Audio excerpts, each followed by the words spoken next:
ओम दुम दुर्गाय नमः। आप सभी भक्तों को नवरात्रि की हार्दिक शुभकामनाएं। माता रानी की कृपा आपके समस्त परिवार पर सदा सर्वदा बनी रहे। प्रिय श्रोताओं, आज हम आपको सुना रहे हैं माँ दुर्गा की सबसे पावन और पौराणिक कथा। धार्मिक कथाओं के अनुसार एक बार बृहस्पति जी ने श्री ब्रह्मा जी से प्रश्न किया, हे ब्रह्मा जी, चैत्र और आश्विन मास के शुक्ल पक्ष में नवरात्रि का व्रत और उत्सव क्यों किया जाता है? इस व्रत का क्या फल मिलता है और इसे किस प्रकार करना उचित है? सबसे पहले इस व्रत को किसने किया था? तब बृहस्पति जी के इस प्रश्न के उत्तर में श्री ब्रह्मा जी ने कहा, हे बृहस्पति, प्राणियों के हित की इच्छा से आपने बहुत उत्तम प्रश्न किया है। दरअसल जो मनुष्य मनोरथ पूर्ण करने वाली दुर्गा, महादेव, सूर्य और नारायण भगवान का ध्यान करते हैं, वह मनुष्य धन्य है। ये नवरात्र व्रत संपूर्ण कामनाओं को पूर्ण करने वाला है।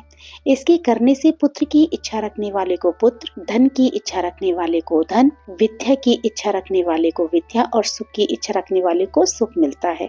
इस व्रत को करने से रोगी मनुष्य का रोग दूर हो जाता है, मनुष्य की सारी परेशानियां दूर हो जाती हैं और घर में सुख और समृद्धि में वृद्धि होती है। बांझन को पुत्र मिलता है, सभी पापों से मुक्ति मिल जाती है और मन के मनोरथ भी सिद्ध हो जाते हैं। श्री ब्रह्मा जी के अनुसार जो मनुष्य इस नवरात्र व्रत को नहीं करता, उसे जीवन में अनेक दुख भोगने पड़ते हैं।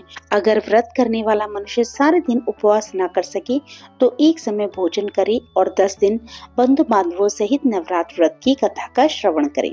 श्री ब्रह्मा जी कहते हैं, हे बृहस्पति, जिसने पहले इस महाव्रत को किया है वह कथा अब मैं आपको सुना रहा हूँ, आप सावधान होकर सुनिए। इस प्रकार ब्रह्मा जी का वचन सुनकर बृहस्पति जी कहने लगे, ब्रह्मा जी, मनुष्यों का कल्याण करने वाले इस व्रत के इतिहास को आप मेरे लिए कहिए, मैं सावधान होकर सुन रहा हूँ। आपकी शरण में आए हुए मुझ पर आप कृपा कीजिए। तब ब्रह्मा जी बोले, प्राचीन समय में मनोहर नगर में पीठ नाम का एक अनाथ ब्राह्मण रहता था। वह भगवती दुर्गा का भक्त था। उसे संपूर्ण सद्गुणों से युक्त सुमति नाम की एक अत्यंत सुंदरी पुत्री उत्पन्न हुई।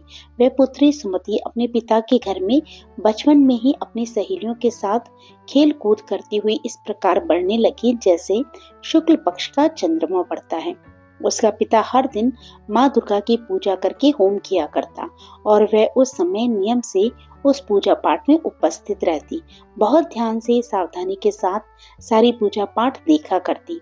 एक दिन सुमति अपनी सहेलियों के साथ खेल में लग गई और भगवती के पूजन में शामिल नहीं हुई। उसके पिता को पुत्री की ऐसी असावधानी देखकर बड़ा क्रोध आया और वह अपनी पुत्री से कहने लगी, अरे दुष्टा पुत्री, आज तूने भगवती का पूजन नहीं किया, इस कारण जा, मैं तेरा विवाह किसी कुष्ठ रोगी या दरिद्र मनुष्य के साथ करूंगा। पिता के ऐसे वचन सुनकर सुमति को बड़ा कष्ट पहुंचा और वह अपने पिता से कहने लगी, हे पिताजी, मैं तो आपकी पुत्री हूँ, सब तरह से आपके अधीन हूँ, जैसी आपकी इच्छा हो वैसा ही करो। राजा से, कुष्ठी से, दरिद्र से या फिर जिसके साथ चाहो आप मेरा विवाह कर दो, लेकिन होगा वही पिताजी जो मेरे भाग्य में लिखा है। मेरा तो अटल विश्वास है कि जो जैसा कर्म करता है उसको कर्मों के अनुसार वैसा ही फल भोगने को मिलता है, क्योंकि कर्म करना तो मनुष्यों के अधीन है लेकिन फल देना ईश्वर के हाथ में है। जैसे अग्नि में पड़ने से तिनके आदि उसको और अधिक जला देते हैं, उसी प्रकार कन्या के निर्भयता से भरे हुए वचन सुनकर ब्राह्मण ने क्रोधित होकर अपनी पुत्री का विवाह एक कुष्ठी के साथ कर दिया और अत्यंत क्रोधित होकर अपनी पुत्री से कहने लगा, हे पुत्री, अब तुम अपने कर्म भोगो, देखें तुम भाग्य के अधीन रहकर क्या करती हो। पिता के ऐसे कड़वे वचनों को सुनकर सुमति मन ही मन सोचने लगी, अहो मेरा बड़ा दुर्भाग्य है जिससे मुझे ऐसा पति मिला। इस तरह अपने दुख का विचार करती हुई वह कन्या अपने पति के साथ घोर वन में चली गई और डरावने कुशा युक्त उस भीषण वन में उन्होंने वह रात बड़े कष्ट से बिताई। उस गरीब बालिका की ऐसी दशा देखकर देवी भगवती ने उस कन्या के पूर्व पुण्य के प्रभाव से प्रकट होकर उससे कहा, हे दीन ब्राह्मणी, मैं तुमसे प्रसन्न हूँ, तुम जो चाहो सो वरदान मांग सकती हो। भगवती दुर्गा के ऐसे वचन सुनकर वह ब्राह्मण कन्या बोली, आप कौन है देवी, वह सब मुझसे कहिए। ब्राह्मण कन्या का ऐसा वचन सुनकर देवी ने कहा, पुत्री, मैं आदि शक्ति भगवती हूँ, मैं ही ब्रह्म विद्या और सरस्वती हूँ। प्रसन्न होने पर मैं प्राणियों का दुख दूर करके उन्हें सुख प्रदान करती हूँ। हे पुत्री, मैं तुझ पर तेरे पूर्व जन्म के पुण्य के प्रभाव से प्रसन्न हुई हूँ। तुम्हारे पूर्व जन्म का वृतांत भी सुनाती हूँ, ध्यान पूर्वक सुनो। तुम अपने पूर्व जन्म में एक भील की पत्नी थी और अति पतिव्रता थी। एक दिन तुम्हारे पति निषाद ने चोरी की। चोरी करने के कारण तुम दोनों को सिपाहियों ने पकड़ लिया और ले जाकर कारागार में कैद कर दिया। उन लोगों ने तुम्हें और तुम्हारे पति को भोजन भी नहीं दिया। इस प्रकार नवरात्रि के 9 दिन तक तुमने ना तो कुछ खाया और ना ही जल पिया। इस प्रकार 9 दिनों तक तुमसे नवरात्रि का व्रत हो गया। हे पुत्री, उन दिनों जो तुमसे व्रत हुआ, उसी व्रत के प्रभाव से प्रसन्न होकर अब मैं तुम्हें मनोवांछित वर देती हूँ। तुम्हारी जो इच्छा हो सो मांगो। इस प्रकार भगवती दुर्गा के वचन सुनकर वह ब्राह्मण कन्या बोली, देवी, अगर आप मुझ पर प्रसन्न हैं तो हे दुर्गे, मैं आपको प्रणाम करती हूँ। आप कृपा करके मेरे पति का कूड़ दूर कर दीजिए। देवी कहने लगी, पुत्री, उस समय तुमने जो व्रत किया था, उस व्रत का 1 दिन का पुण्य पति का कूड़ दूर करने के लिए अर्पित कर दो। उस पुण्य के प्रभाव से तुम्हारा पति कूड़ से मुक्त हो जाएगा। श्री ब्रह्मा जी बोले, हे बृहस्पति, इस प्रकार देवी के वचन सुनकर वह ब्राह्मण कन्या बहुत प्रसन्न हुई। पति को निरोग करने की इच्छा से जब उसने तथास्तु कहा, तब उसके पति का शरीर देवी भगवती की कृपा से कुष्ठ रोग से रहित होकर अत्यंत सुंदर और कांतिवान हो गया। अब वह ब्राह्मण कन्या पति के सुंदर देह को देखकर देवी भगवती की स्तुति करने लगी। हे दुर्गे, आप दुर्गति को दूर करने वाली, तीनों लोगों का संताप हरने वाली, समस्त दुखों को दूर करने वाली, रोगी मनुष्य को निरोग करने वाली, प्रसन्न होकर मनोवांछित वर देने वाली और दुष्टों का नाश करने वाली जगत की माता हो। हे अम्बे, मुझ निरपराध अबला को मेरे पिता ने कुष्ठी मनुष्य के साथ विवाह करके घर से निकाल दिया। पिता से तिरस्कृत निर्जन वन में अब मैं विचर रही हूँ। आपने ही मेरा इस विपदा से उद्धार किया है। हे देवी, मैं आपको प्रणाम करती हूँ।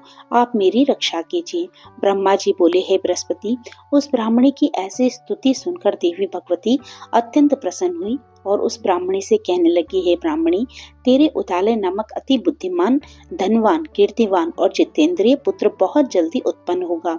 ऐसा वर प्रदान कर देवी ने ब्राह्मणी से फिर कहा कि हे ब्राह्मणी, और जो कुछ भी तेरी इच्छा हो वह भी मांग ले। भगवती दुर्गा का ऐसा वचन सुनकर सुमति कहने लगी, हे अम्बे, अगर आप मुझ पर प्रसन्न हैं तो कृपा कर मुझे नवरात्र व्रत की विधि और उसके फल का विस्तार से वर्णन कीजिए।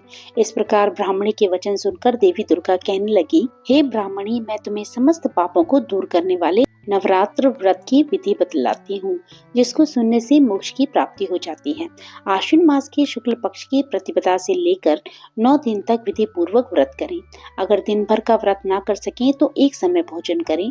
विद्वान ब्राह्मणों से पूछकर घट स्थापना करें और वाटिका बनाकर उसको प्रतिदिन जल से सींचें। महाकाली, महालक्ष्मी और महासरस्वती देवी की मूर्तियां स्थापित कर उनकी नित्य विधि सहित पूजा करें और पुष्पों से विधि पूर्वक अर्घ दें। बिजोरा के फल से अर्घ देने से सुंदर रूप की प्राप्ति होती है। जायफल से अर्घ देने से कीर्ति, दाग से अर्घ देने पर कार्य की सिद्धि होती है। आंवले से अर्घ देने से सुख की प्राप्ति और केले से अर्घ देने से आभूषणों की प्राप्ति होती है। इस प्रकार पुष्पों और फलों से अर्घ देकर व्रत समाप्त होने पर 9वें दिन यथाविधि हवन करें। खांड, घी, गेहूं, शहद, जौ, तिल, बेल, नारियल, दाख और कदम्ब आदि से हवन करें। गेहूं से होम करने से श्री लक्ष्मी की प्राप्ति होती है। खीर और चंपा के पुष्पों से धन की और बेल पत्रों से तेज और सुख की प्राप्ति होती है। आंवले से कीर्ति की और केले से पुत्र की, कमल से यश, मान, सम्मान की और दाखों से संपदा की प्राप्ति होती है। खांड, घी, नारियल, शहद, जौ और तेल तथा फलों से होम करने से मनोवांछित वस्तु की प्राप्ति होती है। व्रत करने वाला मनुष्य इसी विधि विधान से होम करके ब्राह्मण को अत्यंत नम्रता के साथ प्रणाम करे और यज्ञ की सिद्धि के लिए उसे दक्षिणा दे। इस प्रकार बताई हुई विधि के अनुसार जो भी मनुष्य व्रत करता है उसके सारे मनोरथ पूर्ण हो जाते हैं। इसमें बिल्कुल भी संदेह नहीं। इन 9 दिनों में जो कुछ दान आदि दिया जाता है उसका करोड़ों गुना फल मिलता है। इस नवरात्र व्रत करने से अश्वमेध यज्ञ का फल मिलता है। हे ब्राह्मणी, इस संपूर्ण कामनाओं को पूर्ण करने वाले उत्तम व्रत को तीर्थ, मंदिर या फिर घर में ही विधि के अनुसार करें। श्री ब्रह्मा जी बोले, हे बृहस्पति, इस प्रकार ब्राह्मणी को व्रत की विधि और फल बताकर देवी भगवती अंतर्ध्यान हो गई।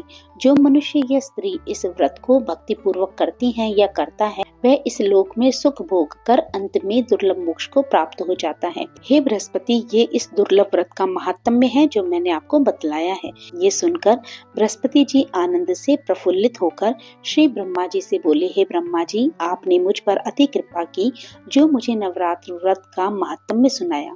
ब्रह्मा जी बोले कि हे बृहस्पति, ये देवी भगवती शक्ति संपूर्ण लोकों का पालन करने वाली है। इन महादेवी के प्रभाव को कौन जान सकता है। तो भक्तों, प्रेम से बोलिए देवी भगवती की जय हो। तो भक्तों, ये थी नवरात्र व्रत की कथा।